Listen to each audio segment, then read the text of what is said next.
Sebelum melanjutkan, jangan lupa subscribe dulu. Terima kasih. Bab 37, jujur saja, saya seorang multimiliarder. Nyonya Camden tua memiliki aset senilai ratusan juta dolar.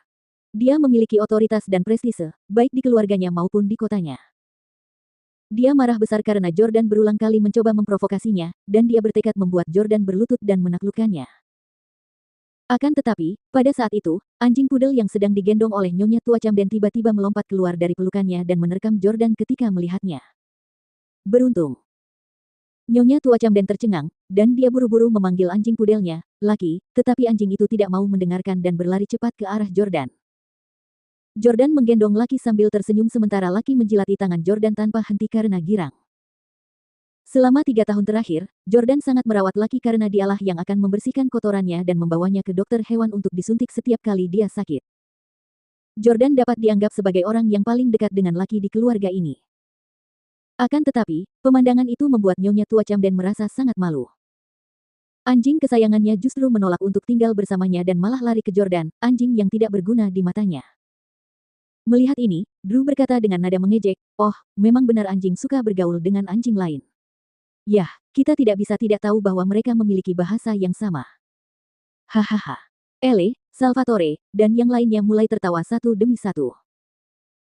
Sambil membelai Lucky, Jordan berkata, "Aku sudah tinggal bersama keluarga Camden selama 3 tahun, dan sekarang setelah aku kembali hari ini, kalian semua mengejekku. Lucky adalah satu-satunya yang memperlakukanku sama seperti sebelumnya. Menurutku, beberapa orang bahkan lebih buruk dari anjing. Bajingan, beraninya kau berkata seperti itu tentang kami." Bentak Benedict. Sylvie membentak, "Tidak berguna. Kau makin lama makin tidak terkendali." Nyonya tua Camden pun marah besar. Dia membentak, "Percayalah kau punya nyali untuk mengatakan itu. Bahkan seekor anjing yang telah kupelihara selama 3 tahun tahu untuk tidak menggigitku dan mengibaskan ekornya untuk menyenangkanku, tapi bagaimana denganmu? Kau memukul cucuku dan mencuri jam tanganku. Kau telah dibesarkan oleh keluarga Camden dengan sia-sia." Jordan menegakkan punggungnya dan berseru, "Aku tidak mengambil arlojimu." Nyonya Camden yang sudah tua mengeluarkan jam tangan Richard Mille dan berkata, "Lalu bagaimana jam tangan ini bisa sampai ke tangan Salvatore? Ini adalah jam tangan edisi terbatas global, dan setiap jam tangan memiliki logo eksklusif. Tidak ada kesalahan." Salvatore berjalan ke arah Jordan sambil tersenyum dan berkata, "Nak, kau membawa jam tangan ini kepadaku dan meminta untuk menjualnya kepadaku. Kau bahkan mengatakan bahwa kau akan menghabiskan uang yang kuberikan kepadamu untuk menginap selama 1 minggu di suite presidensial Westlake Hotel. Jika kau tidak mengambil $800.000 itu dariku, dari mana kau mendapatkan uang untuk menginap di hotel itu?" Salvatore dan Drew saling memandang sambil tersenyum. Mereka telah lama melatih dialog mereka bersama-sama. Mereka tahu bahwa Jordan tidak mencuri jam tangan itu, tetapi mereka yakin bahwa uang yang dihabiskan Jordan untuk menginap di hotel itu pasti diperoleh melalui cara yang meragukan. Jordan berhenti sejenak lalu menghela napas panjang. Mungkin, sudah waktunya memberitahu mereka kebenarannya. Jordan berkata perlahan, "Awalnya aku bermaksud untuk bergaul dengan kalian sebagai orang biasa, tetapi aku tidak menyangka akan mendengar komentar-komentar sarkastis seperti ini dari kalian. Baiklah, aku akan jujur pada kalian. Aku Presiden S Corporation. Aku seorang multimiliarder. Apakah alasan ini cukup bagus?" Setelah berkata demikian, tubuh Jordan bergetar hebat saking gelisahnya. Dia tahu bahwa kebenaran ini pasti akan menjadi pukulan besar bagi semua orang, terutama Hailey. Dia ingin tahu apakah Hailey akan menyesal telah mengkhianatinya setelah mengetahui identitas aslinya. Namun, hahaha. Hahaha. Semua orang kecuali Nyonya tua Camden tertawa terbahak-bahak. Bahkan bawahan Salvatore yang tampak tegas dan agresif pun ikut tertawa terbahak-bahak. Jordan tidak terganggu.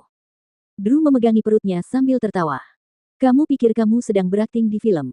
Hahaha, aku tidak bisa berhenti tertawa." Elle tertawa terbahak-bahak hingga tubuh bagian atasnya gemetar. "Jordan Stelle, mengapa kamu begitu suka berpura-pura kaya? Jika kamu adalah Presiden S Corporation, Hailey dan aku akan bersedia menikahimu dan bergiliran melayanimu." Jordan bingung. Sebenarnya, apa yang dia katakan tadi adalah kalimat klasik dari sebuah film terkenal. Namun, Jordan jarang menonton film, jadi dia tidak menyadarinya. Salvatore tertawa dan menepuk bahu Jordan sebelum berkata, "Temanku, berhentilah berpura-pura. Kami semua tahu di mana posisimu. Patuhi saja, berlututlah dan tunduklah kepada Nyonya Camden dan Drew. Tenang saja, selama kamu meminta maaf, mereka tidak akan memenjarakanmu." Salvatore bersedia membuat cerita palsu karena dia tahu bahwa Nyonya Tua Camden tidak bermaksud menyerahkan Jordan ke polisi. Oleh karena itu, dia tidak akan dihukum oleh hukum. Pada saat ini, Hailey juga menimpali. Jordan, kau sudah menjadi suamiku selama 3 tahun. Karena apa yang telah kita lalui di masa lalu, keluarga Camden tidak akan memenjarakanmu. Kau mungkin telah menghabiskan ratusan ribu, tetapi jangan khawatir, kau dapat meluangkan waktu untuk membalas budi kami di masa mendatang. Yang harus kau lakukan sekarang adalah berlutut dan mengakui kesalahanmu, lalu kami akan melepaskanmu. Jordan bingung dengan reaksi Hailey karena dia mengumpat dalam hati di tempat parkir mobil setelah ditampar Victoria. Oleh karena itu, dia pikir seharusnya Hailey memarahinya dengan agresif. Mengapa dia menjadi begitu lembut? Jordan tetap teguh pada pendiriannya dan berseru, jika aku tidak melakukan kesalahan, aku tidak akan berlutut. Bahkan jika aku melakukan kesalahan, kalian, keluarga Camden, tidak layak untuk aku berlutut. Nyonya Tua Camden menamparkan meja dengan marah. Sylvie berkata, panggil polisi, masukkan orang tak berguna ini ke penjara dan biarkan dia menjalani hukuman penjara selama puluhan tahun. Ketika mendengar mereka menyebut polisi, Salvatore merasa sedikit takut. Bagaimanapun, dia telah memberikan kesaksian palsu. Salvatore tahu bahwa Nyonya Tua Camden hanya ingin Jordan berlutut, dan tidak masalah apakah dia bersungguh-sungguh atau tidak. Oleh karena itu, Salvatore berkata dengan ekspresi garang, kamu harus berlutut bahkan jika kamu tidak mau hari ini. Teman-teman, tekan dia dan buat dia berlutut. Pada saat itu, dua gangster yang berdiri di pintu berjalan mendekat, dan masing-masing memegang salah satu lengan Jordan. Berlututlah. Jordan sama sekali tidak peduli dengan dua orang yang mencengkeram lengannya. Sebaliknya, dia menatap keluarga Camden dan berkata, sudah kubilang, kalian tidak layak. Dalam sekejap, Jordan menendang selangkangan gangster di belakangnya dan melepaskan diri dari cengkeramannya.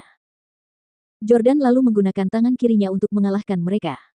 Salvatore berseru kaget. Kalian memang punya kemampuan. Ayo, hadapi dia bersama-sama.